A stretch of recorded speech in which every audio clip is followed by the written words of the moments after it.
My brain is always thinking about what happens when you're gone. The first thing we'll ask the leaders in the room, do you have any backup plans in place? And crickets across the board. The vision there was that staff can actually take time off, that you can go on vacation. When you decide to go on vacation for a month, you don't want to come back and find out that there's chaos. I just got excited about you saying going away on vacation. Is there such a thing, Tisidra, you know?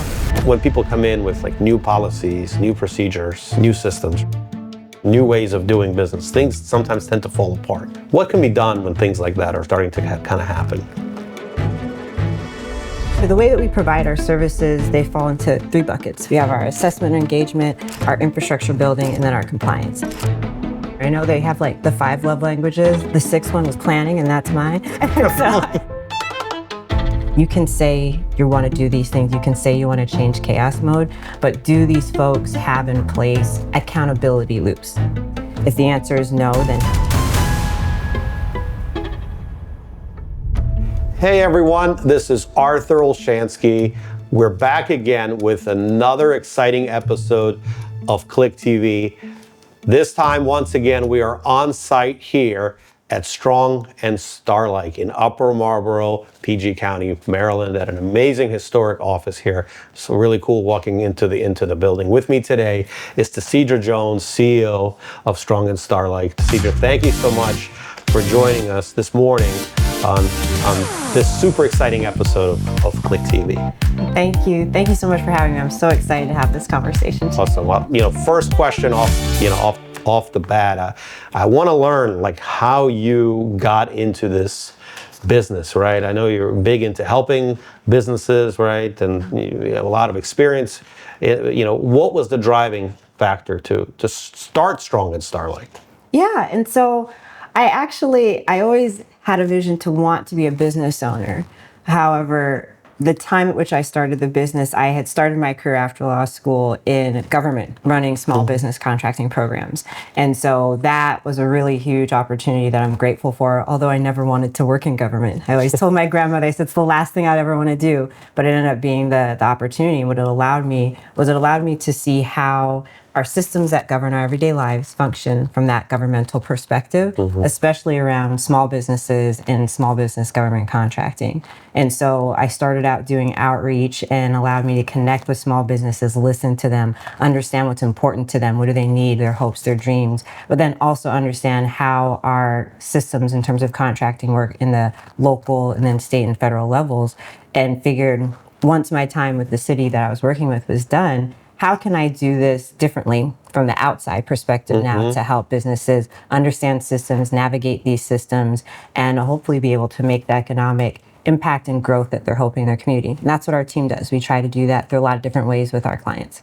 That's very impressive. Myself, being an owner of a small business, I appreciate when somebody's able to come in like you and provide clarity, right? There's so many things that are confusing in running a business. Yeah. And having somebody with your expertise, I think, guiding and helping along is so crucial to success of a business, right? I always say, we don't know what we don't know, but we rely on partners and relationships to kind of help us guide along. So I'm very impressed by your message. I'm curious, your office right here in downtown, right in the center, Upper Marlboro, right, where all the PG government headquarters are. And what was the driving reason to have an office here, right on Main Street? Yeah, honestly, so Strong and Starlike started in Minnesota, and so that's where I started working in government, and then we moved out here and wanted to be able to start to build a community and a presence here in Maryland. And I think this particular location, it just kind of stood out to me a few years ago. I was looking to find an office that felt like the right community and place for us to hang our shingle here, in addition to our office in Minnesota. And this place ended up opening up, and met the landlord, who's phenomenal here, and it just turned into a beautiful home for Strong and Starlike. One of the things you talk about is, businesses, and we mentioned this earlier, they have problems, right? We're not, we may be great technical people, we may be great operational people, right? But we don't know everything, right? And sometimes things break, right? Parts of business break. How do you kind of identify things when they break? How do you help? Like, what do businesses should do when things just aren't working out well? Yeah, and so I think for the small businesses, and the way that we approach our work is we use this language around systems. And so we're looking at the businesses who have to navigate the system, and then we're also looking at the people who build the systems within these large institutions, whether it's a government entity, a hospital, what have you. And so when things in the broader system that folks are navigating break, for us, our team, we look at the different P's, the 4 to 5 different P's. So the policies, procedures, programs, practices, and people. And so we're going to assess those things when we come and we work with our clients to say, so what's really the parts that's not working here? What's broken? And so you can have the best policies and procedures in place in your organization. Fantastic. But does anybody follow it? And if that's the case, then when we're doing the assessments that we do with clients, we're going to look at that culture that's created. And if nobody's following it, then we look at how do we shift that particular aspect of your organizational structure and culture. That could be training, that can be rebuilding the systems, but our methodology and approach in figuring out what's not working is we start by listening. Same things that I learned working in government. Listen to your staff, listen to your leaders, and we do that in a space that we try to create where it feels like people can share honestly in our assessment. And then we're going to be honest with the people who make the decisions and let them know this is where we need to change. And so if it's the practice, but then if it's the people problem, we also partner with folks who, other experts in our team or our affiliate consultants who are in HR to be able to say, now we have a people problem. Yeah. And if the chaos in your organization is a matter of the people, there are avenues to address that as well to make that improve. So we come in to support the people trying to make impact through their business. And we have hard conversations with the leaders as well with that broader vision of how to help them accomplish what they want. Oftentimes ourselves, we encounter companies who are a little bit dysfunctional in terms of IT, right? And you come at it from like a holistic approach. You look at all the different parts of a business, right? And I think you call it in chaos mode, right? So companies sometimes run in chaos mode, right? First of all, how do you identify that, right? Like, what are warning signs that a company is running in chaos mode, and what can you do to kind of immediately make some impact and address that? I would say for that, kind of back to the way that we provide our services, they fall into 3 buckets. We have our assessment and engagement, our infrastructure building, and then our compliance. And so the reason why it has that trajectory of offerings for a business or a large entity like government or hospital is that folks can bring us in to look at their problem and say, okay, we want to build this new thing. Can we do it? What do people think? Or we think something is broken, to your point of the chaos mode. What's really broken and how do we fix it? That's where we come in to do those assessments. But I do want to name before that, getting to the chaos solution, we offer the infrastructure and compliance piece because anytime we provide recommendations to folks, when it's done, we're not here. Yes, as a small business, we want to make money, but we also want to see change. And so if we come in and we provide you recommendations, the next step is, all right, now let's build this thing. Let's build a program. Let's build the policies, procedures. Let's update it. And then the last compliance loop is important because you can say you want to do these things. You can say you want to change chaos mode, but do these folks have in place accountability loops is what we call that third bucket, and that tracking. Do you have your data dashboards? Do you have the ways that you're checking to make sure that everybody on your team is compliant with what you have in place? If the answer is no, then how can you have these leadership informed decisions without knowing the data of what's happening within your organization? And so when there's that chaos mode component, we are gonna listen to the employees, we're gonna listen to the staff, we're gonna listen to the stakeholders, and then we're going to observe. That's the first step that we do. We've sat with a number of clients who say, I think that, I think things are working pretty good. And this is the kickoff meeting. This is my favorite part. I think they're not too bad. And then we listen and we'll look, and if there's 5 people in the room and only one person is talking and everybody else is really quiet, then that gives us a pretty good indication of we got to listen a little bit more. Yes. So what is really not working here? And about 3 meetings in, can recognize if it's that an organization has particular people from the 4 or 5 different P's I mentioned, perspectives where they absorb the space, nobody listens, and things aren't able to get done, then we know we need to start with removing them from the space for us to have an honest assessment about what's not working in an organization and start to be able to come up with solutions from the people part and build a policy and procedures to support that. I think it's really important work. I mean, those are, when those companies are doing that, oftentimes leads to critical mistakes. Right. And so I think being able to assess that and work through that, I think is very, very important to identify that and get companies out of that chaotic, right, kind of response, right? I always think when when companies are in panic mode, it's like when really big mistakes tend to happen. Personnel related, and process related, and decisioning, right? Like sometimes prove to be fatal for business. So Absolutely. And the other thing I'll just add to that too is I'm a big planner. I know they have like the 5 love languages. The 6th one is planning, and that's mine. So I love to have plans and infrastructure. Yeah. And I think for organizations in chaos mode, sometimes it's great to help the leaders have a space to step back and look at everything and say, all right, what is the plan here? Whether that's contingency plans, succession and transition plans, infrastructure plans, to get those in place so they can run those plays a little bit better. You know, I think it's so important. Just from my own personal experience, I recently met with a former COO of a fairly large tech company, and it was so interesting because the leadership around him had built so many well put together processes and procedures and stuff that literally the COO was kind of the operator, and the business ran very successfully for a very long time without any other input. They've kind of created this whole operating system type model where the operator, the COO, was running that, and it ran flawlessly for a very long time with a lot of profitability and bottom line and all that other stuff that's so important to a business until eventually it was sold off. Nice. But it's so, you know what I mean? That's when a company's really run well, where it's running like properly like that. Yeah, So. absolutely. I could talk about that all day. Yes. Tisidra, if you had the opportunity to and recommend or build like one system, right? Like, you know, first thing you would do, right? That would help an organization run well, right? Okay, so put it on a trajectory of success, right? What would that be? I would say the first thing that I tend to think about is the policies, procedures, getting those things in place. And so if you come into an organization and they either don't have them for all the ways that they operate, and so my brain is always thinking about what happens when you're gone. So if I'm talking to the leader, what happens when you're gone? Whether you're gone for a week, a day, a month, or you decide to retire, but you want this to continue operating in alignment with your vision, can it function? And if the answer is no, and my next question is why, something's wrong with your policies and your procedures and the subsequent training. Yeah. And so for me, it would be being able to sit down and understand, and the people understand from the leaders, the people who have the vision of what they want this to operate like, get that out on paper, and let's start to organize what that looks like. And then the next thing in the system would be get the folks around you and throughout your company who can continue to promote and uplift the culture that aligns with the vision that you have within those policies and procedures, that they're those internal ambassadors to keep that moving for that success. Because when you decide to go on vacation for a month, you don't want to come back and find out that there's chaos.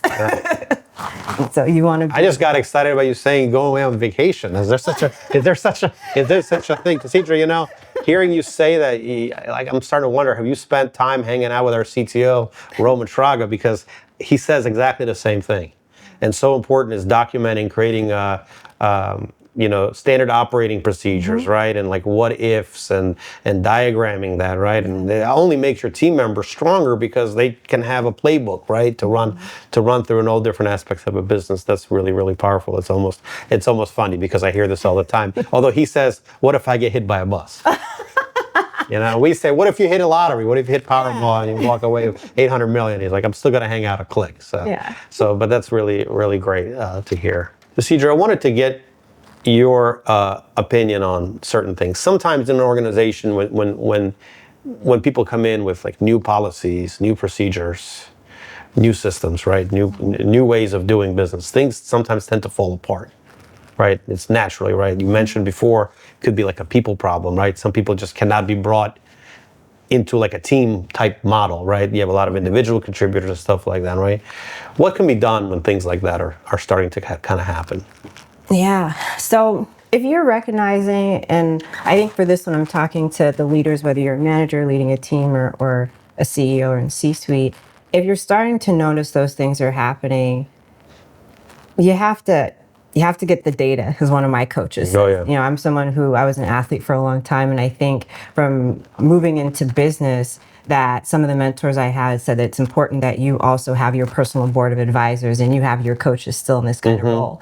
And so something that one of the coaches I have has mentioned is the importance of the data that you get from the things your team isn't saying. And so if you recognize that there is sprinklings of chaos starting to come up, take that time to get your intel and see, is it just me perceiving this or is it everybody? And if that's a definite, then the next thing you'd want to be able to look at is to create the infrastructure to stop that cycle. And so I'm big on systems and cycles and patterns and rhythms. And if you're starting to recognize that there is a rhythm of repetition of something, then we're big on, our tagline is people-centered, research-driven, data-informed. And so it's not just our clients in the community, it's the people on our team. And so I would advise this leader to first kind of think from that people perspective, let's see what the issue is and have that initial conversation if that's the case. But if it's a matter of your systems, then look at your policies and procedures, assess if you need different kind of training in place to be able to mitigate these situations that are taking place, and make sure that that training happens. Don't wait till next year when you're like, we created our calendar, it's on the schedule for our annual training. It's like, no, this needs to happen now. We need to be able to look at this retraining, have those conversations, and move things forward to adjust those systems. In your experience, as you're working with different business leaders, do they have access to the data, right? Sometimes people just don't keep data, or they don't really look at relevant data, right? Do you see that oftentimes happening? Do you help them maybe implement a way of managing that data so moving forward they can make better decisioning around that? Yeah, and so thank you for that question. That kind of gets to that third bucket of the data informed in our tagline. And when I started this company and started doing the work, we worked with a lot of affiliate consultants before growing to have staff. And so we would always have some kind of data dashboard with something that we felt was important for our clients. So when we would come in to do accountability loops for them, we always said, hey, we want to throw in this thing to make sure for every single thing you've said you wanted to do, we should have a way that we can measure and assess if we're doing it. And so that was something we did for our clients. And then in-house for our own team, that's something that we look at of having and building out data dashboards for our key performance indicators. And if we're not hitting that, which right now I'm looking at our values, and it's excellence, accountability, teamwork, and making an impact. And accountability is something that our team collectively has shared as our accountability statement. And that connects to, are we hitting the things that we say we're going to do? Our team uses a framework like the 12-week year for those who may or may not be familiar, so that each week we hold weekly accountability meetings. We look at how we're doing on the metrics. We have great project management to say, are we hitting these things? And when we're not, we have honest, hard conversations of, is it me? Even as a leader, sometimes you got to step back and listen at, hey guys, is it me? Right. Am I giving you guys too much? Did I miss something? Yes. Or if it's not, how do we change it? But the data helps, and a lot of entities don't have that infrastructure, so we try to help them build that too. So I have to ask this question because everyone's talking about this buzzword, right? And I'm gonna say AI. I know. You knew that was coming. I knew it was coming. So data, I oftentimes have our clients come to us, hey, I just want to be able to ask questions and I would get a response to answer based on data feeds, right? Are you working now where you're helping your clients leverage AI in this type of capacity? Yes, once we get access to data, how do we leverage that data, and how do we use AI to make it conversational? Yeah, so we do talk about AI on our team, and we do talk about it with our clients. And so there are some things that AI is a tool like anything else. It could be a tool or it could be a weapon, depending on how you use it. True. So true. So that's kind of the way I think about it. Anything in the right hands or the wrong hands can be ignored. And so as it relates to using it with the work that we do, there are a couple of things that we think through. So we have an AI use policy and procedure in place. And so for our decision tree with that, first and foremost is, are you going through that checklist to make sure that you're not putting anything at risk with the clients, and the information that we have is something that's really important for the work that we do. If we have clients that say, well, we're fine with you recording and using this to transcribe, then that's something we're open to doing with them in alignment with our checklist. But Other ways that I think AI is helpful for small businesses, especially and nonprofits, where I think about the work that we do with folks around succession and transition planning, is we'll do in that workshop when we'll meet with, like kind of one person or two people shops. And you can't do it all. Business owners wear so many hats. And I think that it's a really great tool for helping folks build out some of the key tools that they need for their infrastructure. But I caution to make sure that people proofread, you review, you assess, you ensure that what's coming out through that is actually what you need for that finished product. And I think especially for smaller shops that have a lot to build out, that they should do their research and could be using it to help with some of that infrastructure 100%. Yeah, I think that's kind of, I agree with you 100% there. It's I actually have a friend who's a IP lawyer, and he's saying a lot of organizations that have developed applications using AI, they're not able to get their like patents because you have to prove like proprietary work. So I think it's like 70% or something, 60 something percent has to be proprietary, which you have to demonstrate that you're not using like AI to build applications. So it's definitely, you know, it could be a weapon, right? It has positive stuff and has a lot of negative stuff too. But the good news is there's a lot of innovation happening. And that I would definitely agree. A lot of innovation happening, so that's kind of exciting. Businesses, organizations, they're like, I look at them as like living things, right? You mentioned earlier about what if so-and-so's unavailable or on vacation, right? What if somebody leaves? What if somebody wants to move to Hawaii or somewhere else, South America, I don't know, anywhere, right?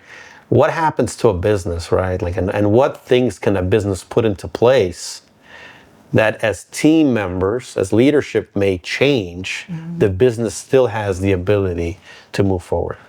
Thank you. Great question. So one of the things that I love to do outside of all of our work, well, it's in our work, but a little on the side, is our succession and transition planning workshops and training that we're developing. And so the reason why I enjoy those things so much is that at this point, we've been doing it for several years, and I can't tell you how many folks come to these workshops, and the first thing we'll ask the leaders in the room, so do you have any backup plans in place? And crickets across the board. And the way that I frame the importance of having backup plans is it's twofold. One, it's operational, so that if somebody is away, that operations can continue. And two, from that people-centered perspective, the goal in how that was developed for me and the vision there was that staff can actually take time off, that you can go on vacation, as you said earlier. That would be nice. That is the goal. And I really mean that for the people that we work with the way that we have structured our succession and transition planning workshops is to be able to work people through some of these tools and templates we've created so that they can see how to build this out enterprise-wide.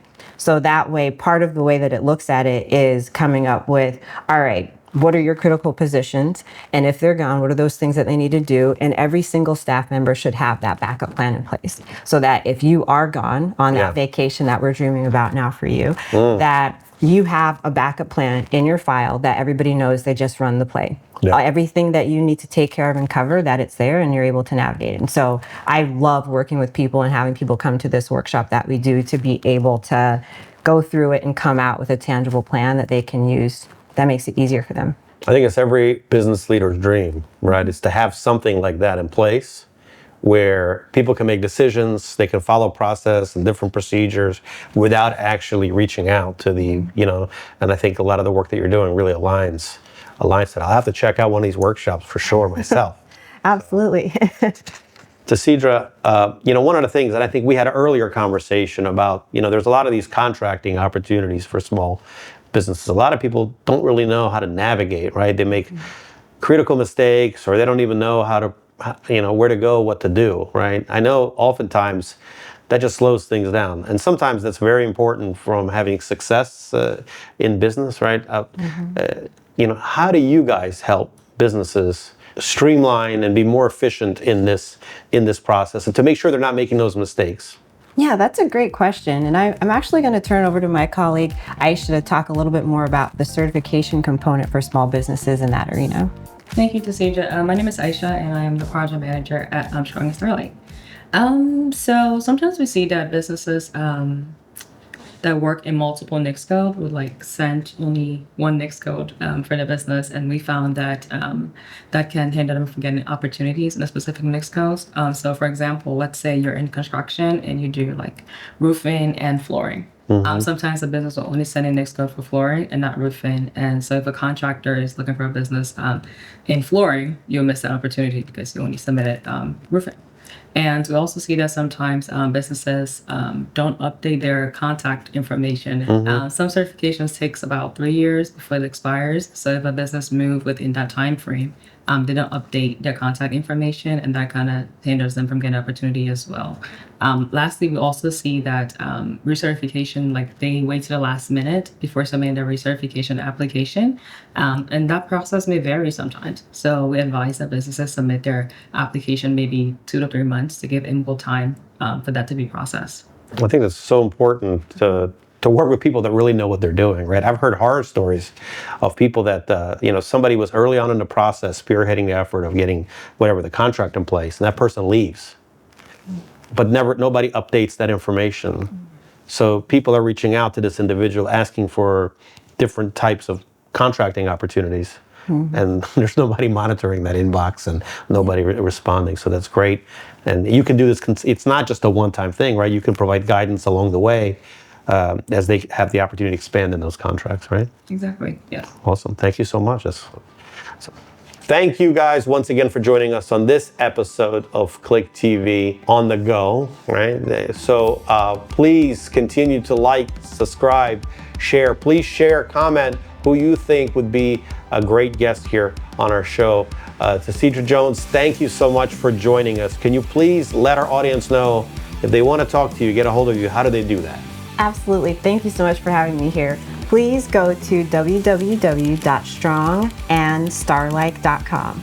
There you'll find at the bottom the option to contact us, and that's a great way to be able to get in connection with us.